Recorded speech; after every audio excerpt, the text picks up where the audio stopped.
കർത്താവിന്റെ അതിപരിശുദ്ധ നാമം ഈ പ്രഭാതത്തിൽ മഹത്വപ്പെടുമാറാകട്ടെ. എല്ലാ സഹോദരങ്ങൾക്കും വേഗം വരുന്ന യേശുക്രിസ്തുവിന്റെ അനുഗ്രഹീത നാമത്തിൽ ക്രിസ്തീയ വന്ദനത്തെ അറിയിക്കും. യഹോവ കൃപയും കരുണയും നിറഞ്ഞവനാണ്, ദീർഘക്ഷമയും മഹാദയും വിശ്വസ്തതയുമുള്ളവൻ. തന്റെ ഭക്തന്മാരുടെ ആഗ്രഹം സാധിപ്പിച്ച് അവർ നിലവിളി കേട്ട അവരെ രക്ഷിക്കുന്ന ദൈവം. യഹോവ തന്നെ വിളിച്ചപേക്ഷിക്കുന്ന ഏവർക്കും, സത്യമായി തന്നെ വിളിച്ചപേക്ഷിക്കുന്ന ഏവർക്കും സമീപസ്ഥനായ ദൈവമാണ്. എല്ലാവർക്കും സമീപസ്ഥനായ ദൈവം, കൂടെയിരിക്കുന്ന ദൈവം, സഹായിക്കുന്ന ദൈവം, ശക്തീകരിക്കുന്ന ദൈവം, താങ്ങുന്ന ദൈവം. ഇതാ ഞാൻ താങ്ങുന്ന എന്റെ ദാസൻ എന്ന് വചനം പറയുന്നത് പോലെ നമ്മളെ താങ്ങുന്ന ഒരു ദൈവമുണ്ട്.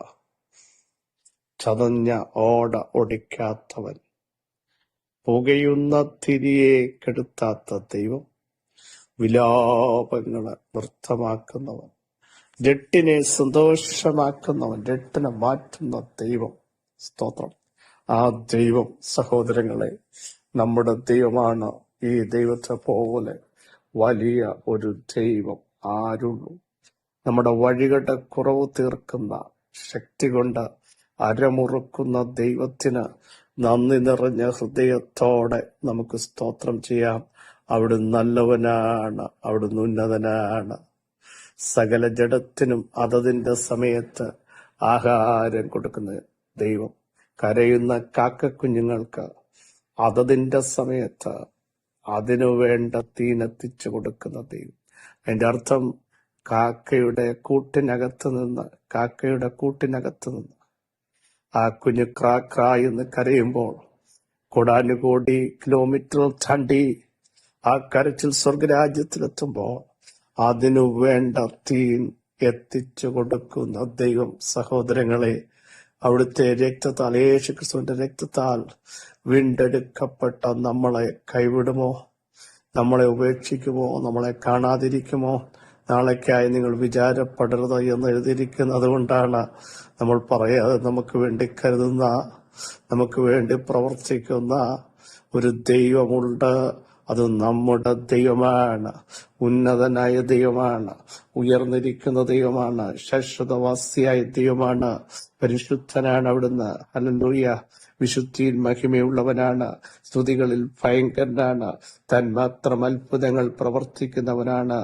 ഹോവയ്ക്ക് പാട്ടുപാടുവിൻ, പുതിയ പാട്ടുപാടുവിൻ, കാരണം തന്റെ ജനത്തിന് അവിടുന്ന് ജയം നൽകിയിരിക്കുന്നു.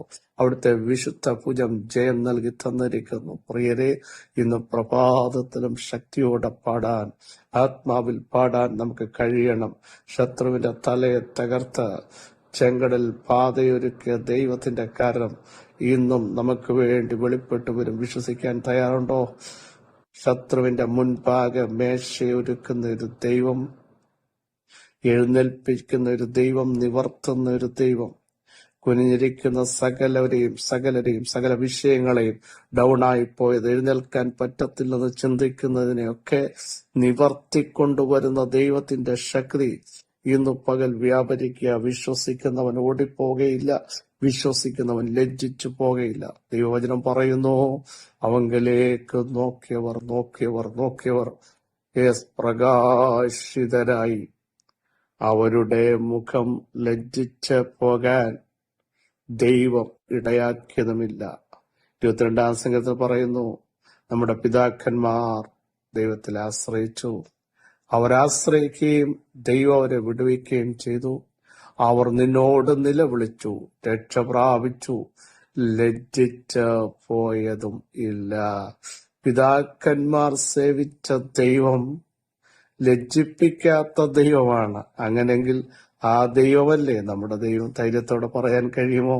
ആ ദൈവം എന്റെ ദൈവമാണ്. ദാവീദ് ഒക്കെ പറയുന്ന, ദൈവമേ നീ എന്റെ ദൈവം.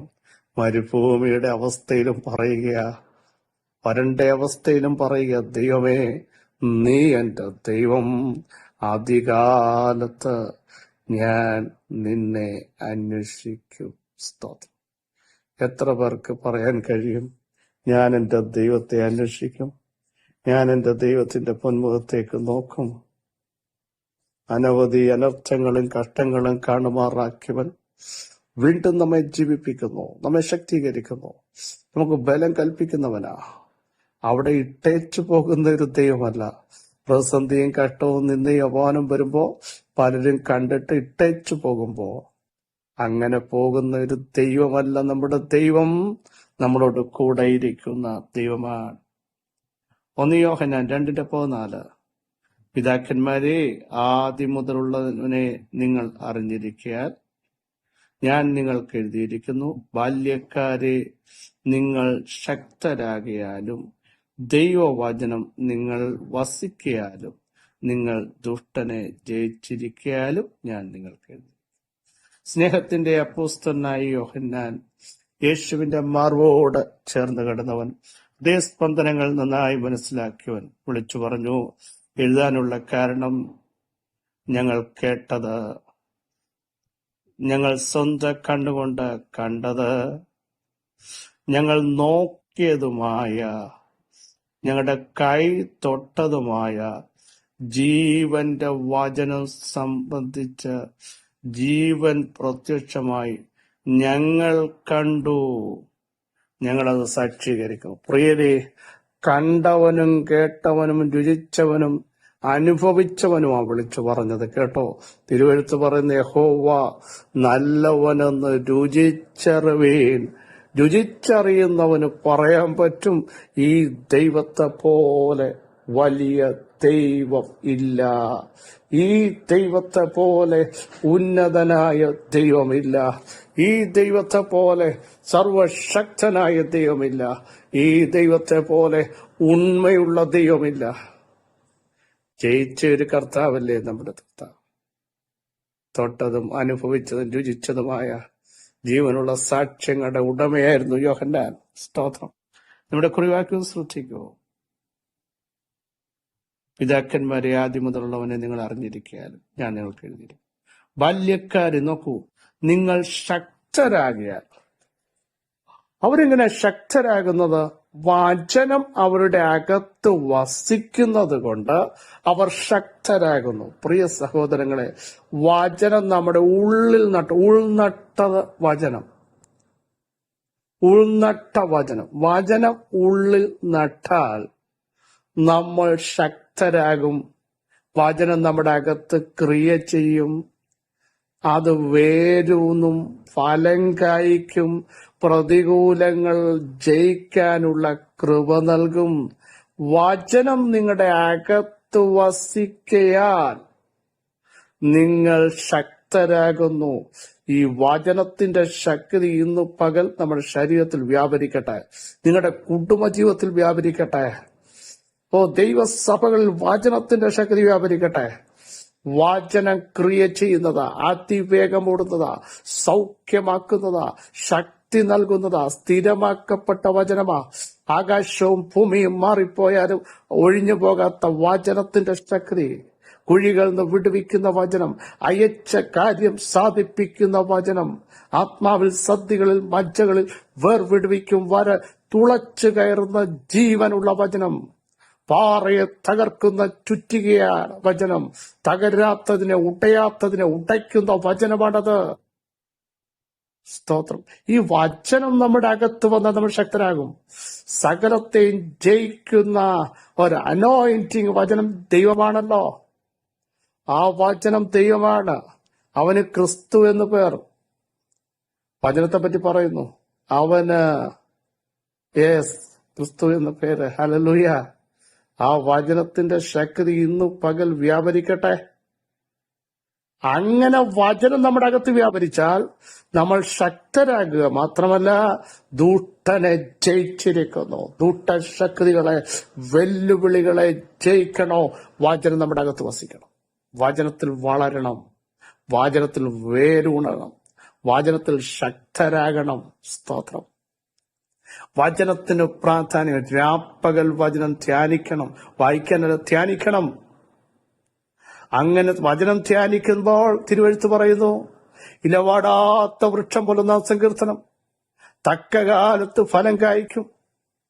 വചനം ധ്യാനിക്കുന്നവൻ പരാജയപ്പെടത്തില്ല. ഇലവാടാത്ത വൃക്ഷം പോലെ, ആറ്റരികെ നട്ടിരിക്കുന്ന വൃക്ഷം പോലെ എപ്പോഴും ഫലം കായ്ക്കുന്ന, ആത്മാവിൽ ശക്തരാകുന്ന, അടുത്ത തലത്തിലേക്ക് എത്തിക്കുന്നത് വചനത്തിന്റെ ശക്തിയാ സഹോദരങ്ങളെ. വചനം നമ്മളെ കറക്റ്റ് ചെയ്യും. വചനം ശരിയായ പാതയിൽ നടത്തും. വചനത്തിന്റെ ശക്തി നമ്മുടെ തലമുറകളെ സ്വാധീനിക്കും. ഇന്ന് പകൽപ്പുറ വചനം ഞങ്ങളുടെ കുടുംബത്തിനകത്ത് വ്യാപരിക്കട്ടെ. ഞങ്ങളുടെ തലമുറകൾ വചനത്തിന്റെ ഒരു ഇടപെടലുണ്ടാകട്ടെ. ദൈവസഭകളിൽ വചനത്തിന്റെ ശക്തി വ്യാപരിക്കട്ടെ. വചനത്താൽ ശക്തരാകാൻ എത്ര പേർ ആഗ്രഹിക്കുന്നു? ബലഹീനത തികഞ്ഞു വരുന്ന ദൈവശക്തി വചനത്തിലൂടെ വരികയാ. യേശുവിന്റെ നാമത്തിൽ വചനമയച്ച് സൗഖ്യമാക്കാൻ പോകുകയാ. ആന്തരിക മുറിവുകൾ, ഉണങ്ങാത്ത ചില മുറിവുകളെ സൗഖ്യമാക്കുന്ന വചനം അതിവേഗം ഓടുകയാ. വചനമയച്ച് അവൻ സൗഖ്യമാക്കുന്നു. വചനമയച്ച് 140 സൗഖ്യമാക്കുന്ന വചനം യേശുവിന്റെ നാമത്തിൽ.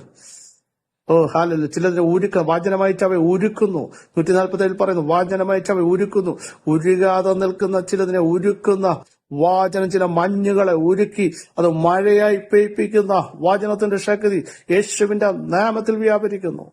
സർവശക്തിയുള്ള ദൈവമേ, സ്വർഗീയ പിതാവേ, സ്വർഗത്തിലും ഭൂമിയിലും സകലവിധ അധികാരവും ലഭിച്ച വാഴ്ത്തപ്പെട്ട കർത്താവേ, ഞങ്ങളുടെ വചനത്തിന്റെ ശക്തി ഞങ്ങളെ ജീവിപ്പിക്കുന്നതിന് സ്തോത്രം, ബലം കൽപ്പിക്കുന്നതിന് സ്തോത്രം. ദുഷ്ടശക്തികളെ ജയിക്കാൻ, പ്രതികൂലങ്ങളെ ജയിക്കാൻ ആ വചനം ഞങ്ങളുടെ അകത്ത് വ്യാപരിക്കുന്നതിന് ഞങ്ങൾ സ്തോത്രം ചെയ്യുന്നു. കൃപയിൽ ഞങ്ങളെ മറയ്ക്കണമേ.